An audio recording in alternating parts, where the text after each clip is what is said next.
You're live. Thank you, Father, for making the electronics function well. Today is Halachah, biblical law. My husband's going to take over now, so enjoy the class, everybody. Boy, let's see if I can get up. There you go, husband. Thank you. Did you call Rebbitzin? You didn't reach her? I did call, yeah.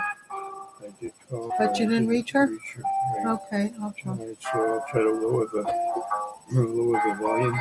You can probably just put it without speaker if you have it close enough. Okay. You hear it? Yeah. But not everybody else does. Yeah. Hi, everybody. Good evening, and thank you for joining us. It's a little bit soft. Should I leave the phone with you just for the moment? And is somebody there? No, not yet. Just the music. Soft. Right? Just leave it near you. See. Music. Oh, you can? Give it to me then. Yeah. Okay. Good evening, everyone, and thank you for joining us. A Thursday night Halachah class where we learn the laws of the Torah, especially when we have a wonderful holiday, the holiday of Purim, which is coming up this Monday night, God willing. Monday night for Tuesday is Purim, and we look forward very much to fulfilling the beautiful, joyous mitzvahs of Purim. It's all a holiday of joy and a holiday of love. Who came in? Oh, okay. Hold on, honey. Jennifer? No, Judith is on. Oh, okay, yeah. Put the speaker back on. Speaker back on, okay. I want to welcome you also to joining us, Judith. Thank you very much. And you had asked about the reading of the Megillah. If one possibly can, one should hear the Megillah in a synagogue or someone's house where there's someone who knows how to read it. Interestingly enough, I mentioned a house as opposed to a synagogue. It's not opposed to a synagogue. The best thing is to attend the service, if one possibly can, at an Orthodox synagogue Monday night and also Tuesday morning, because Barav Hadras Melech, where the more the people are, more Jewish people gather, that shows greater and greater glory and honor to the Almighty. As we seek, as when we have a special occasion, you're honoring someone. We are honoring the Almighty for saving the entire Jewish people. And as we know today, we're in great danger, not only in Eretz Yisrael, but all over the world. And the Almighty has been very kind, doing many miracles for us. And we realize the great miracle is that Jewish people still exist, and Israel still exists, despite all the horrible wolves and lions and evil, vicious enemies that we have. So best of all, it would be to attend, if one possibly can, a synagogue. Now, I'll tell you an interesting law. Purim has many leniencies that we don't normally find. For instance, to read the Torah publicly with the blessings, one has to be in a minyan, which is at least 10 meals over 13.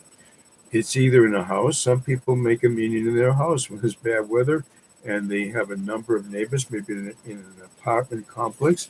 So they have their neighbors join them in a house. Sometimes that becomes even sort of, I would call it a part-time synagogue. What if there are several people who want to hear the Megillah from someone who does know how to read it, but they cannot attend the synagogue, but there's someone in the neighborhood who could read it for them?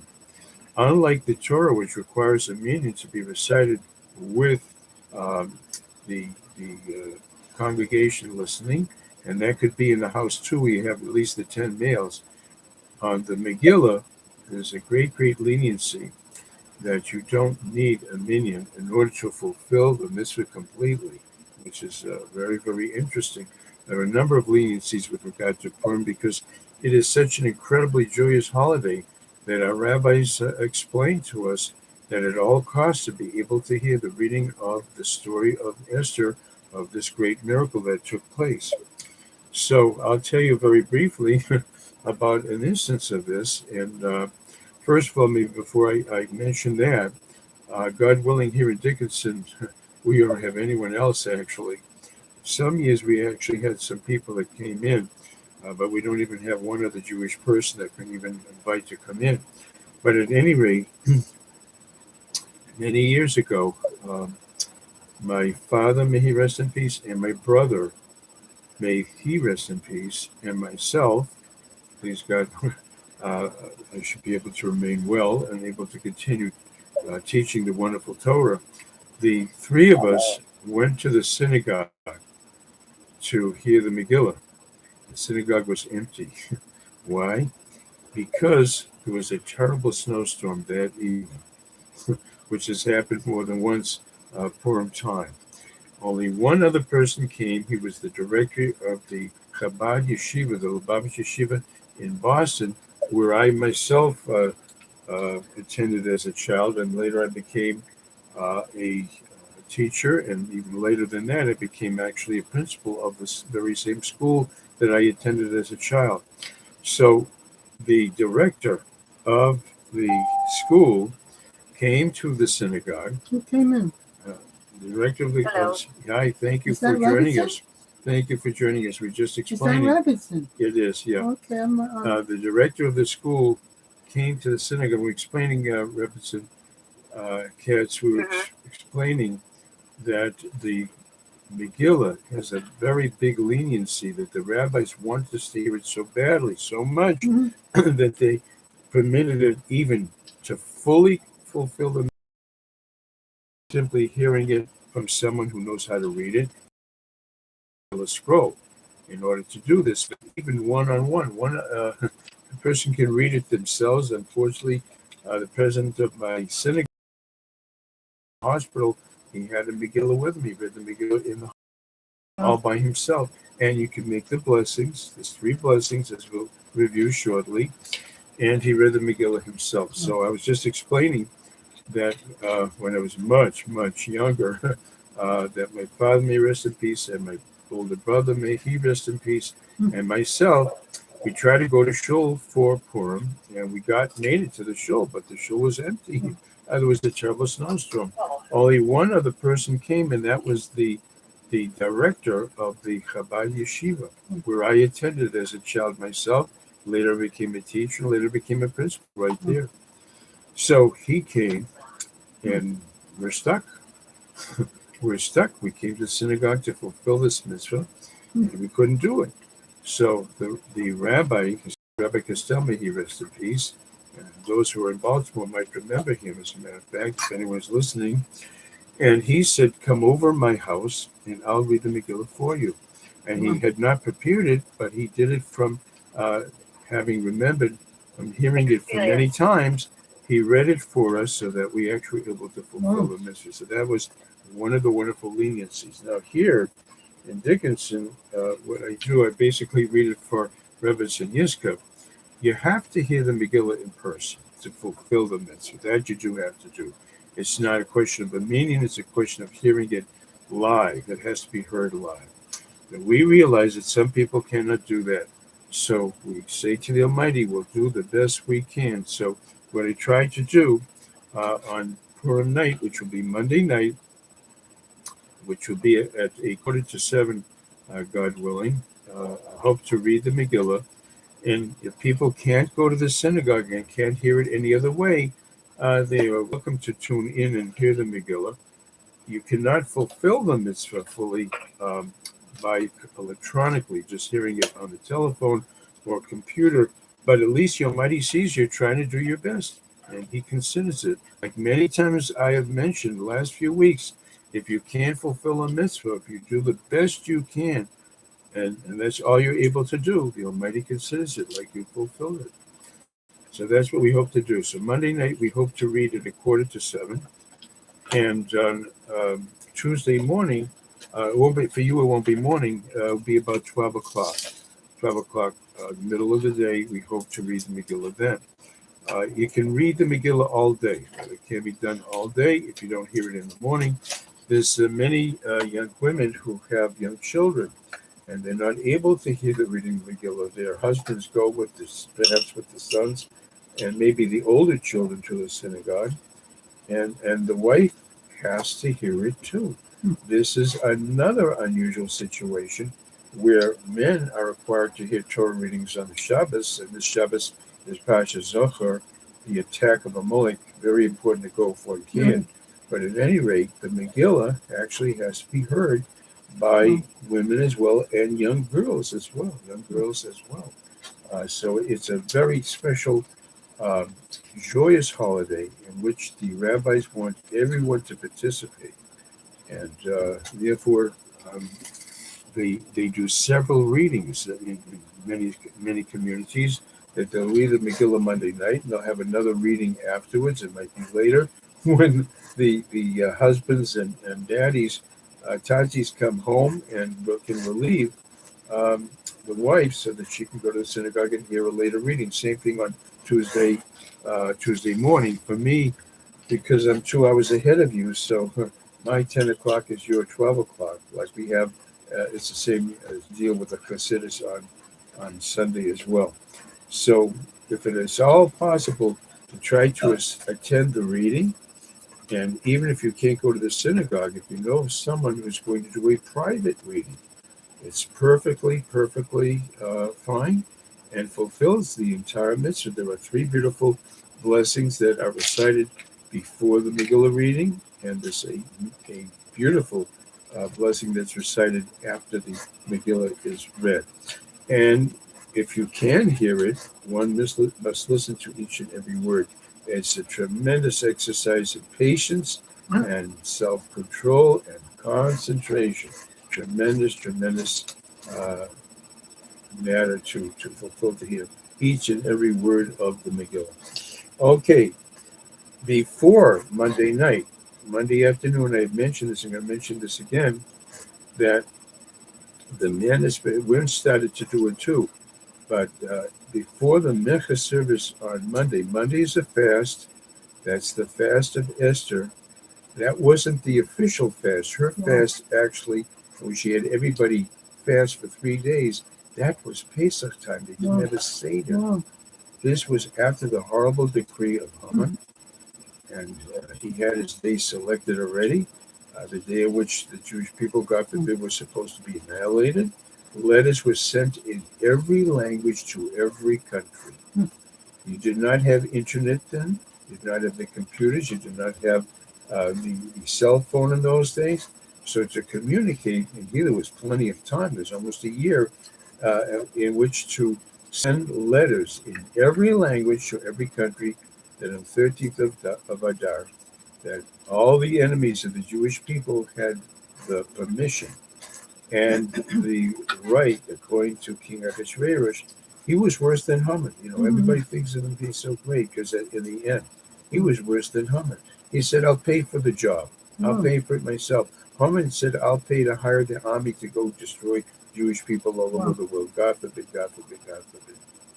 And Ahasuerus says, Hakesav Nosin Loch, I'll pay for it, showing incredible hatred. And for no reason. We did nothing. And as a matter of fact, wherever we go, we bring blessing, as a matter of fact. So that's why Queen Esther asked Ahasuerus to, in English we call it Sunem and Tzarik in Yiddish, to rescind or cancel the previous documents and to inform everyone that order from the king is canceled. And the king said, no, that's not nice. That's not respectful. If you want, you could send a new letter. That's our Megillah. The Megillah that you and I read on Purim, that's the letter. And that's where it's very careful not to say anything negative about Ahasuerus. As you can see, only the highest respect for him, because he was responsible, along with Haman, with the evil decree. But in the end, he turned around because of his incredible, miraculous love for Esther. Everything she wanted, whatever she wanted. And I try to bring in little things from the Megillah here and there too. When she made two parties, which we might mention again later, she made two parties to put the king in a good mood, and then she's going to identify herself. So I'll try to bring in some of these things now because by the time goes so quickly, etc. To these parties, she was hoping to get the king good and drunk and good and merry, and she couldn't identify herself. Mordecai told her, "Don't say to anyone that you're a Jewess. Keep them in suspense." And he had a reason for this. He was hoping, out of all the women in the world, all the beauties, whether they were married or not, didn't matter. Everybody was under Achashverosh's rule, and she was selected from the whole world. And she wasn't even exceptionally beautiful either, according to the Medrash. Yet she was selected, and the king had this head over heels love for her, and she did not tell her people, her origin, her people, that she was a Jewess. What was the reason for this? First of all, it was risky not to, not to identify yourself when, especially you're being chosen. She was actually chosen to be the queen.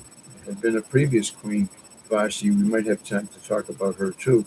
I have to make sure we go through the four mitzvahs of Purim before I go any further than that. Why did Mordecai tell her, "Don't identify your people"? He was hoping that the reason she's not telling her people, she must come from a very disgraceful family, a low family, low station, low class people, and that's why she's not identifying herself. This is false. You want to know how false it is? She actually was a great-granddaughter of King Saul. Isn't that interesting? She was of royal blood. Mordecai didn't want her to identify herself as a Jewish of royal family. He was hoping, I talk straight, he was hoping that Achashverosh would say, this girl, this lady, is not identifying herself. She must be from a low-class family and unfit to be the queen. And what they'll do is they'll just set her free. Pick another lady. That's what Mordecai was hoping. She would be released from this. But Hashem has different plans. It didn't matter. And he fell so deeply in love for her that at the parties he would ask her, what do you request? What is your request that you made this party? You must want to ask me for something. So at the first party, she said, just come to the second party, and then I'll identify myself as I should have all along. So to this party, she invites Haman. Only Haman. She was hoping, again, that Achashverosh would get suspicious of Haman. Why he must be having some affair or some interest in Queen Esther or something. She was already established as the queen, the one who's going to save the Jewish people. She already settled in the palace, and the king is adoring her incredibly. So she invites Haman both times. Something looks rotten in Denmark, as we say in Yiddish. Something doesn't look quite right. And she purposely did that, hoping that Achashverosh would get rid of Haman. That was his right-hand man. He gave him the ring to fulfill the decree to kill all the Jewish people, God forbid. She was hoping that this would discourage the king's great admiration for Haman, get rid of him, and then she'd be able to more easily to get rid of the horrible decree.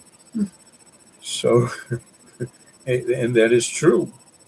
It says, Balayla Hahu, that night, I'm quoting from the Megillah now, Nodadoshnas Hamelech. The king's sleep was disturbed.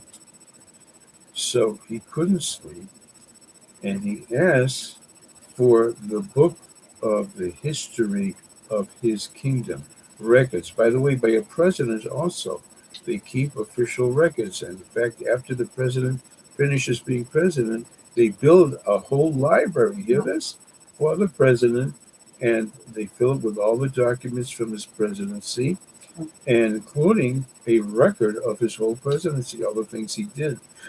We would hope not to think that Biden would get such a library. Anyways, the suggestion was to read from the Chronicles, that's the history book, the Historia, from his kingdom, and see maybe there's someone that was good to the king and never got their reward. And sure enough, the angels made sure that page, thousands of pages of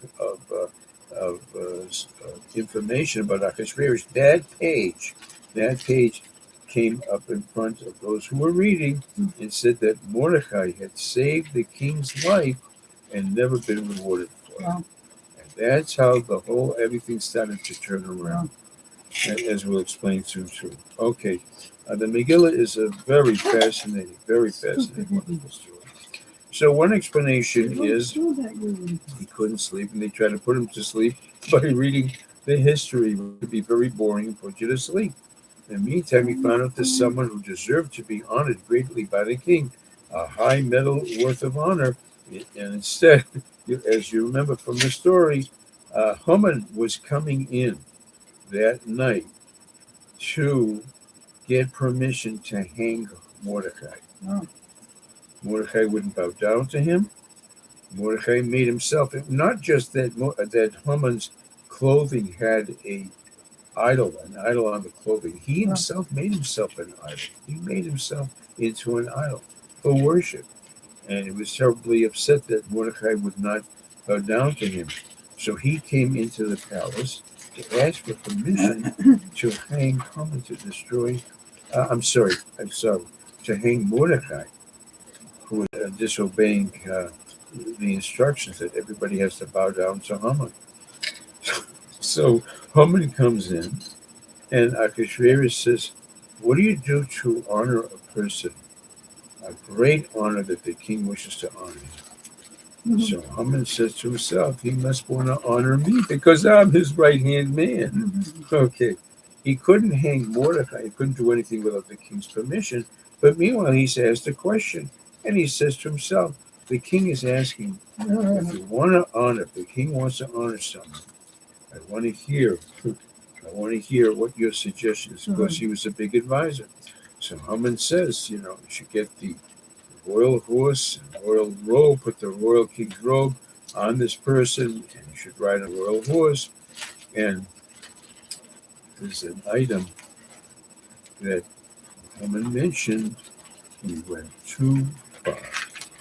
The Kesem Malchus Barosho, put the crown of the king on him. Achashverosh made a bad face when that was too much. Mm-hmm. So that was skipped. The royal robe, especially a kingly robe, and on the horse, and the one who would lead him, one of the officers would lead him around the city of Shushan and proclaim, Kol Yisrael Ish, like so is done to the person. Asher Melcha face be Korov, that the king Achashverosh wants to honor him.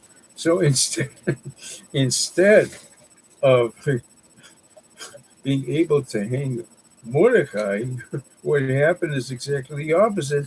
He's honoring Mordecai. Achashverosh says, hurry up and do it right away. Do this right away. Imagine Haman. Well, Haman is marching around, leading the horse. Mordecai's on it. He's announcing, so is done to the person the king wishes to honor him. Mm-hmm. So here, one of the stories, beautiful Midrashim, is that Mordecai's, I'm sorry, I'm tired, I'm saying things the opposite, I'm sorry. Haman's daughter was on the balcony of their home. You can imagine he had a very palatial home, a mansion, Haman's mansion, right? So his daughter sees that there's a man on the horse being led around and honored, that an announcement is being made. You didn't have a loudspeaker in those days, so you got to speak loud and announce, this is how the king honors a person. Mm-hmm. Okay, what does she figure? She figured her father must be on the horse. Yeah. And who must be leading the horse? his great enemy Mordecai, who wouldn't bow down to him. Mhm. So she takes the garbage pail and she empties it onto the person who's leading the horse. She emptied it onto her father's head. And when she found out what she had done, she took her own life. As a matter of fact, she couldn't bear the incredible wrath and embarrassment, etc., etc. Yeah. So we see the Megillah says there's many beautiful, amazing miracles that are in it. All right, I want to speak briefly, at least, about the other mitzvahs.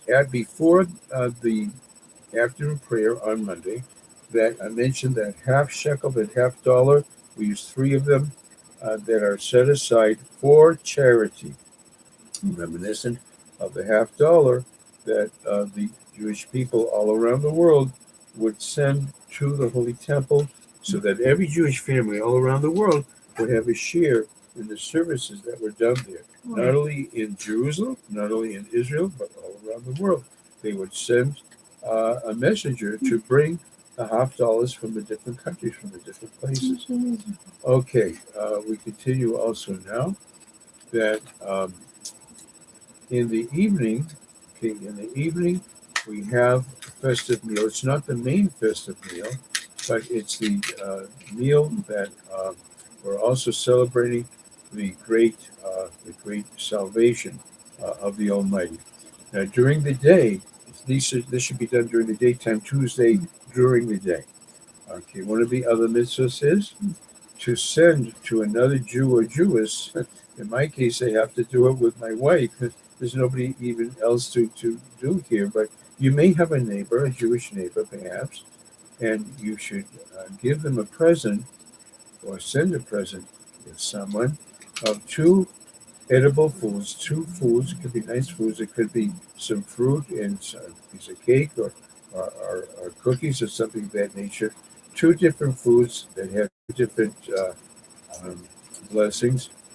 The former wife had an uncle. He passed away already too.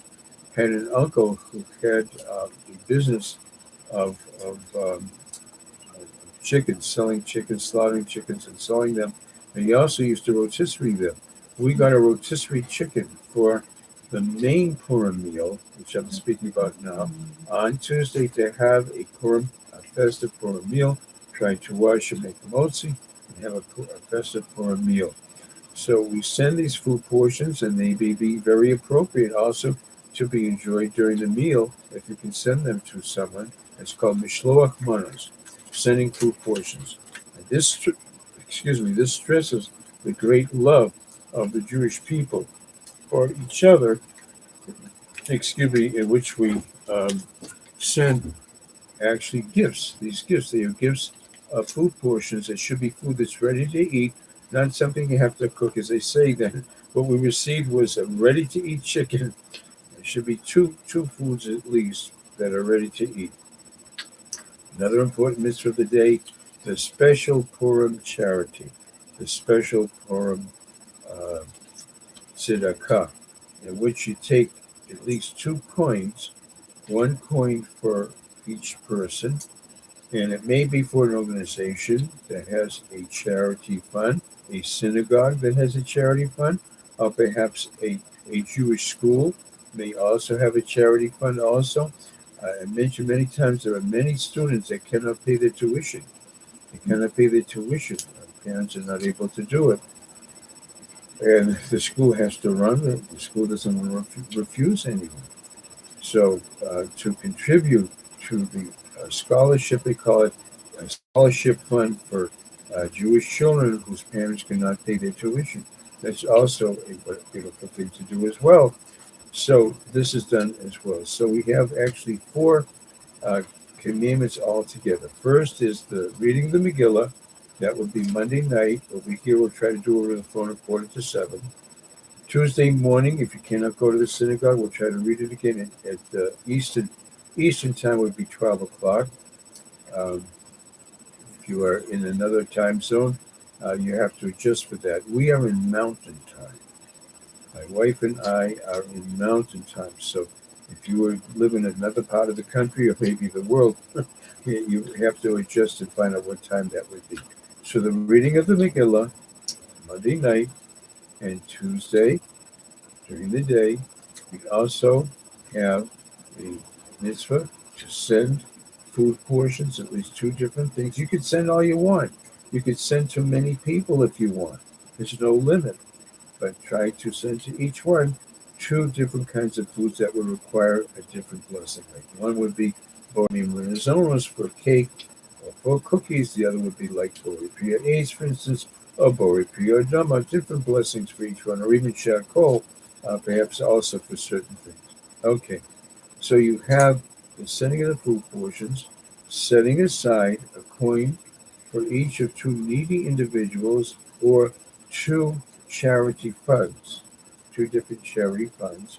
Sometimes you can do it actually and ask the rabbi who distributes it that the money should be given to 2 separate individuals. That should be set aside. And many synagogues have a special arrangement in which they will distribute the charity for you, and they will even distribute the food portions for you too. This can be done as well. And don't forget the Seudas Purim, a special feast, a Purim feast. Monday night you also have a very nice meal. But Tuesday is the main Purim feast to have during the daytime as well. So let's try to fulfill these commandments. All right, I'm going to try to share a few more things with you from the Megillah, which is so exciting and wonderful to read and to learn. And I'm going to just to try to share a few more things with you from it. Okay, let's see what we've got here today. Oh yeah, I'll start with this.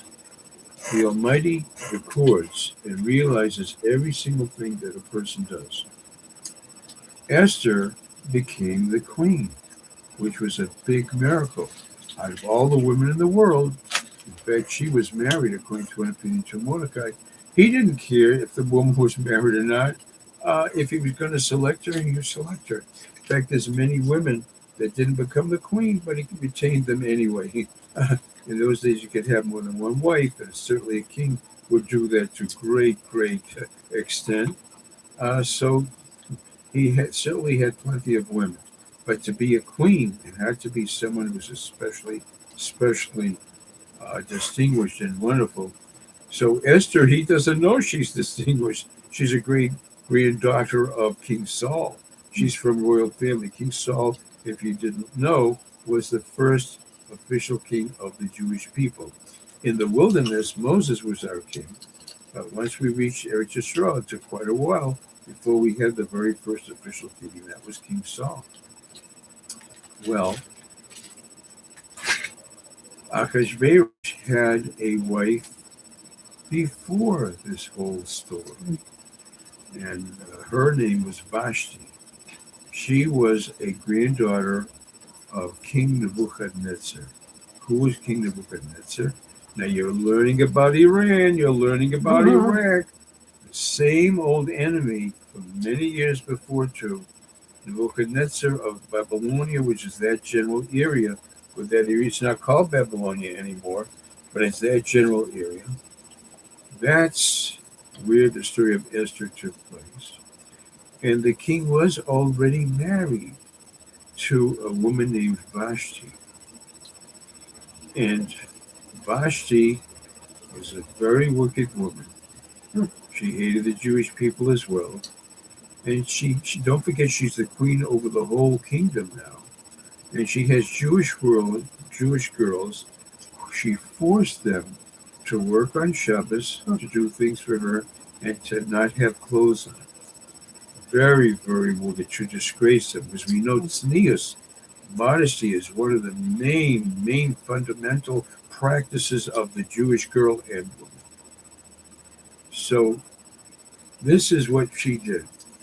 When King Ahasuerus made a big party, in fact, he made 2 parties. I might have time to explain why 2 parties. It's an awful lot of Alka-Seltzer, but at any rate, he commanded Vashti, his wife, to appear before all of the people at the party without clothes on. And this was a punishment, a big disgrace, a big punishment to her for what she did to Jewish girls, Jewish women. Terrible, terrible thing. Mida keneged mida. The Almighty measures with how a person behaves, and whatever they do, that's what they earn and that's what they get. Well, she was not a modest woman. In fact, she made her party for the women. She made a party too for the women, also not far from the where the party for the men was being held. We'll soon explain what the purpose of the party for the men was too. So, at any rate, she comes down with a very disgraceful, disgusting disease, a skin disease. It's what we call in English leprosy, but it's not the leprosy of today. It's white patches on the skin. And this was a huge, enormous disgrace. One opinion is that God made her grow a tail. Another made her grow a tail, as a matter of fact. So here she can't appear in public. Even if she had clothes on, she couldn't appear in public, as we're trying to say. And this was a great punishment for her abuse of Jewish girls. Everything is all measured by the Torah. All right, let me take a minute, because this is something we can take home with us and teach others as well. In the beginning of the Megillah, we see that King Ahasuerus had two enormous parties. One party was for all the kings around the world. He was an emperor. He was a king over kings. He ruled over the entire world, as we mentioned on last Tuesday night. So that was a 180-day party. Boy, don't ask what the weight, what the diameter of people was after that, with all kinds of horrible, improper entertainment, etc., without going into that. After that, he makes another party for Shushan, in which everyone was invited, including Jewish people. And he was very clever about it. For one thing, he puts on the garments, the high priest garments that you and I learned about Tuesday night. He puts them on to disgrace the Almighty at this horrible second party. And Jewish people had a choice. They could select on the menu kosher wine, lasos kitzon ish v'ish. Ahasuerus worked it that you could have whatever you wanted. He was a fool. He thought you could satisfy everybody in the world, which of course is ridiculous. So at any rate, the Jewish people had a choice of menu, kosher wine, like, is it man or man and shevitz, right? Or kid and wine, a kosher wine. And they could request kosher food, and they are enjoying themselves at this very long trade party.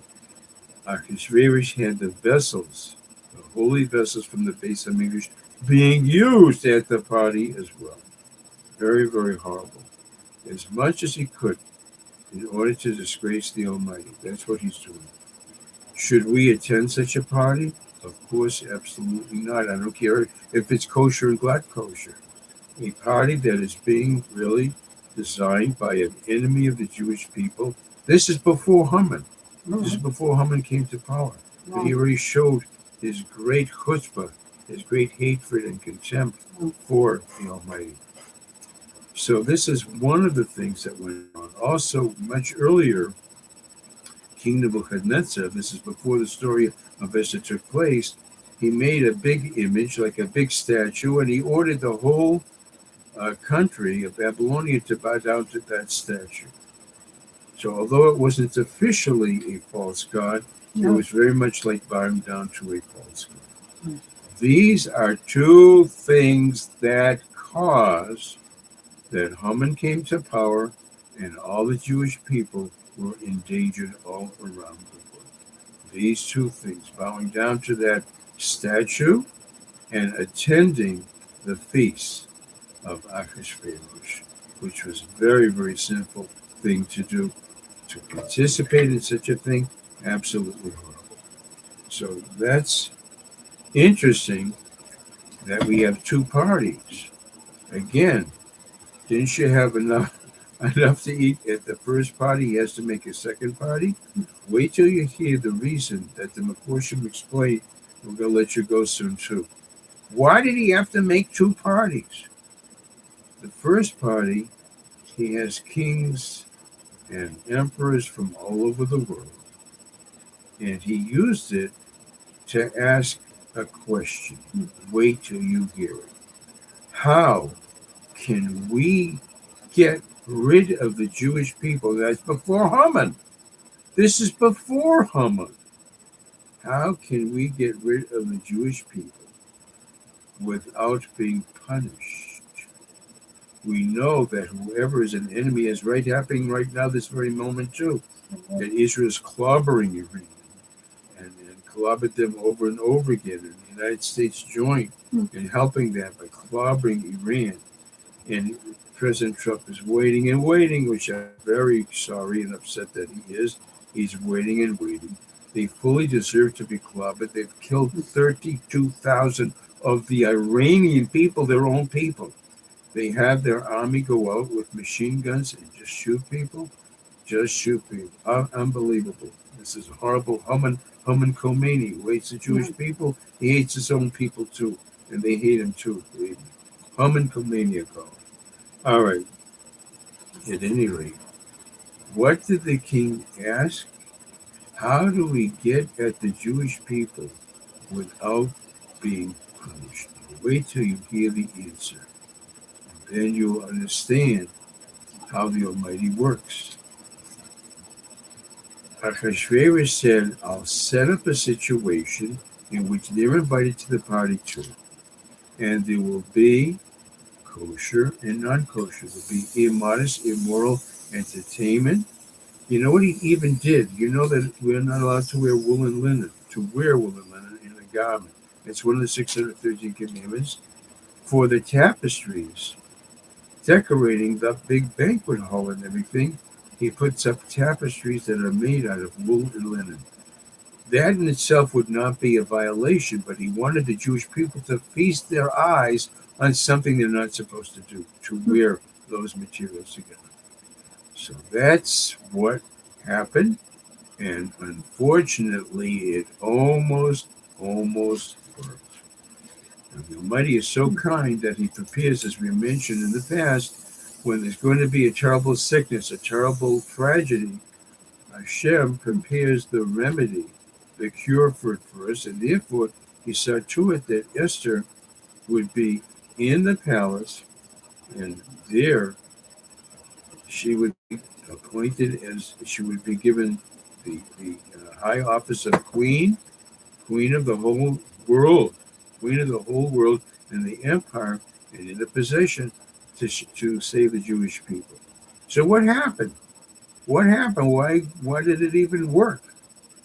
She was told by Mordecai, you have to go and beg for your people. She said, I can't go uninvited because there's a rule in Persia. If you go to see the king and you're not invited, you're not called, then if the king stretches out his royal scepter, his royal stecken, his royal scepter, then you come in and you're okay. If he doesn't, whoever comes in is put to death. And I have not, she's telling Mordecai, I have not been called for the last month. He hasn't called for me the whole month. I'm putting my life in danger. So Mordecai tells her, don't think if you don't go that you will survive. If all the Jewish people are going to be destroyed, God forbid, don't think that you're going to be okay. Not at all. So she did listen to Mordecai. She took a chance with her life. She went to the palace uninvited, and the king saw her, and again he flips head over heels for her all over again, and extends his scepter. And that's how she invited her first for the first party and then the second party, at which finally she was identifying herself. herself. I'm sorry. Okay, thank you for joining us. Have a wonderful Shabbos and a wonderful Purim. And we will, God, with God's help, and I need a lot of God's help. I'm getting a little older. Please, God, I hope to read the Megillah on Monday night and also on Tuesday. Monday night will be 6:45, please, God. And Tuesday will be Quarter to at seven, your time. 12 o'clock. You should give time on the screen with New York time, Yeah. Oh, which is 2 hours all right. That's right. It's your quarter tonight. Thank later. you. Yeah, I remembered to do it for that day. I'm sorry. I'm sorry. Like Monday Sunday, night we teach at 10 would be here, your which quarter is to 12 9. Yeah. at New Yeah. York time. Yeah. I remember the day one to adjust. The Monday night's not a 6:45. It's a 8:45 for you. It takes about 45 minutes. 8:45. So I asked for forgiveness. My Rebbitzin corrected me. The daytime I gave correctly, that would be noontime Tuesday for you. Oh, Yeah. that's 10 what o'clock I'm for me saying. and Eastern 12 o'clock for Standard you, Time. Eastern Standard Time. Okay. And please, God, have a wonderful Shabbos. And, no,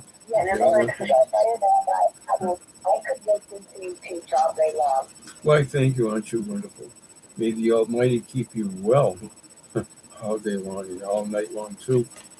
And have only good things for all of you. Good things, wonderful. Only good things for all of you. Thank you for listening. Thank you so much. Okay, be well. Take care. Everybody, take care. Have a good Shabbos. A good Shabbos and fail control. You too. You too. Look at your time. Connected of America. Each. There's your call for your Take it class. easy. Thank you for coming in, everyone. Hope you enjoyed the class. Today is Thursday. We'll be back on Sunday. New York time is 12 noon. If you live somewhere else, adjust your time so that you'll know the right time. Anyway, sei gesund, be gesund, sei gebencht. God bless you all, and enjoy your Shabbos. Stupid thing covered it up again. What an idiot. Okay, I'm enough to just shut it off. As we say in Spanish, no hay más nada. Unbelievable. Okay. Where is that? Where did it go? Here. Okay, I'm just going to shut it off because I can't do anything else.